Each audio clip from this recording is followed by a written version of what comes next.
Bienvenue à tous. C'était donc le 21 janvier 2006. La vie d'Ilan Halimi basculait dans l'horreur. Attiré dans un guet-apens, ce juif âgé de 23 ans était enlevé par le gang des barbares. Séquestration, coups, brûlures et puis l'agonie. 10 ans plus tard, cette blessure est loin d'être refermée. Joseph Emmanuel. C'est le 21 janvier 2006 que la vie d'un jeune vendeur de téléphone bascule. Ilan Halimi, 23 ans, est enlevé en région parisienne, attiré dans un guet-apens par une jeune fille qui fait office d'appât. Le jeune homme sera torturé pendant 24 jours dans une cave d'une cité HLM de Bagneux. Il est découvert agonisant 3 semaines après l'enlèvement, laissé pour mort par ses ravisseurs le long des voies ferrées du RERC à Sainte-Geneviève-des-Bois. Ilan décédera lors de son transfert à l'hôpital. L'autopsie révèle des brûlures sur 80% de son corps, de multiples hématomes, plaies et contusions, mais le médecin légiste conclut qu'aucun des coups portés n'a été mortel. Ilan est mort de l'ensemble des violences et tortures subies durant 24 jours. Ses ravisseurs, surnommés le gang des barbares, voulaient obtenir une rançon. Un gang composé de 27 personnes, chacune a un rôle précis, geôlier, gardien, rabatteur ou tortionnaire, tous gravitent autour d'un chef, Youssouf Fofana. La France découvre avec effroi son visage. Violence, antisémitisme, des milliers de Français, choqués, descendent dans les rues pour dénoncer ce crime barbare. Avant Ilan Halimi, le gang des barbares avait tenté une dizaine d'enlèvements et toutes les personnes visées étaient de confession juive. Le motif du crime est reconnu comme crapuleux et antisémite. Il s'agissait d'extorquer de l'argent à la famille de la victime, supposée riche car juive. Le 15 février, Fofana fuit en Côte d'Ivoire avant d'être arrêté puis extradé vers la France. Il est le seul des 27 accusés à être condamné à perpétuité. Après avoir été enterré en France, le corps d'Ilan Halimi repose désormais dans un cimetière de Jérusalem.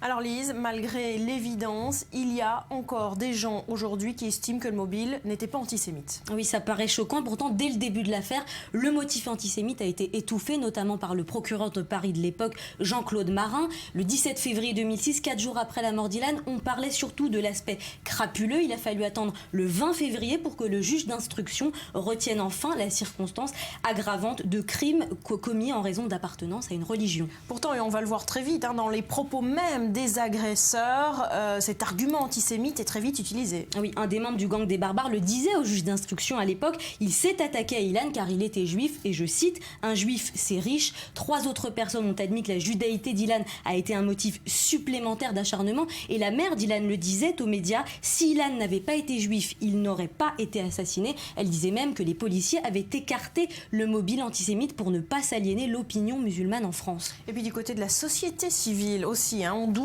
encore aujourd'hui du caractère antisémite de cette attaque. Oui, sur Internet, on a des débats qui pullulent avec des thèmes comme Ilan Halimi, meurtre antisémite ou simple fait divers. Il faut rappeler que la presse était très frileuse à l'époque. Elle a attendu le 21 février pour parler d'antisémitisme, soit 8 jours après la découverte d'Ilan, peut-être par prudence à cause de la fausse agression du RERD en 2004, la fausse agression antisémite. Voilà, alors dans ces arguments, une voix s'y est ralliée, c'est l'avocat de l'APA, cette jeune femme qui a attiré Ilan Halimi dans le guet-apens.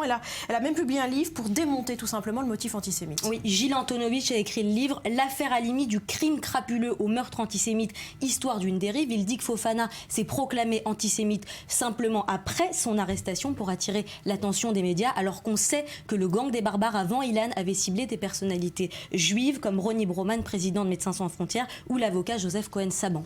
Voilà, et puis 10 ans plus tard, on en est là aujourd'hui. La mémoire d'Ilan a continué d'être salie par des actes antisémites quasi quotidiens. La plaque posée à Bagneux en sa mémoire a été brisée en mai 2015 et les politiques se sont indignés. Jack Lang parle d'un antisémitisme vigoureux en France et 10 ans plus tard, bilan catastrophique, Toulouse, l'hypercachère et des centaines d'autres agressions.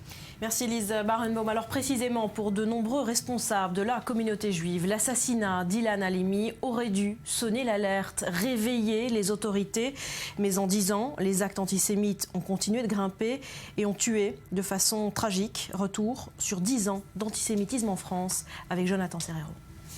Entre 2005 et 2014, le nombre d'actes anti-juifs est passé de 508 à 851. Le nombre de 810 agressions antisémites sont atteints en 2015. Les attaques antisémites ont débuté lors de la seconde intifada. En 2003, Sébastien Selam, alias DJ Lamsey, est tué en plein Paris par son voisin de palier. Le jeune homme est mort parce que juif. Son assassin a laissé le corps de sa victime dans une mare de sang, criant « J'ai tué un juif, j'irai au paradis ». Mais la justice déclare le meurtrier irresponsable.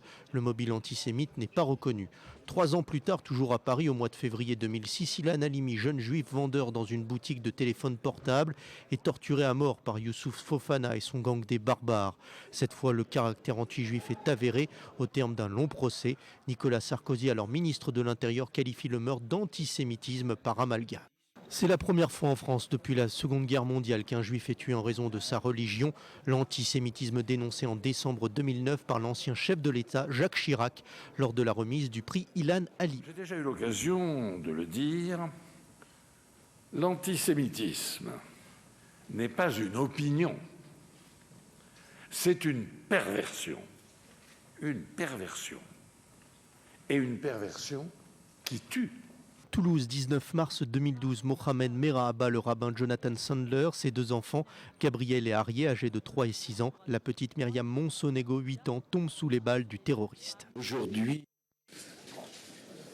est une journée de tragédie nationale parce qu'on a assassiné de sang-froid des enfants. Parce qu'un tueur est rentré dans une école de confession juive. C'est une ignominie.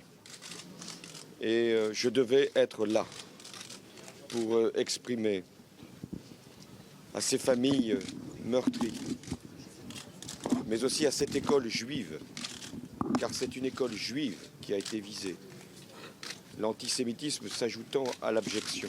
La communauté juive de France est sous le choc. La haine anti-juive portée à son paroxysme le 9 janvier 2014 lorsqu'Amédi Koulibaly fait irruption dans l'hypercachère de la Porte de Vincennes à Paris, armé de sa Kalachnikov.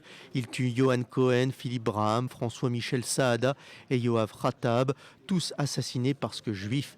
Le 24 mai 2014, Mehdi Nemmouche, jeune Français originaire de Roubaix, tue 4 personnes dont un couple de touristes israéliens en visite au musée juif de Bruxelles.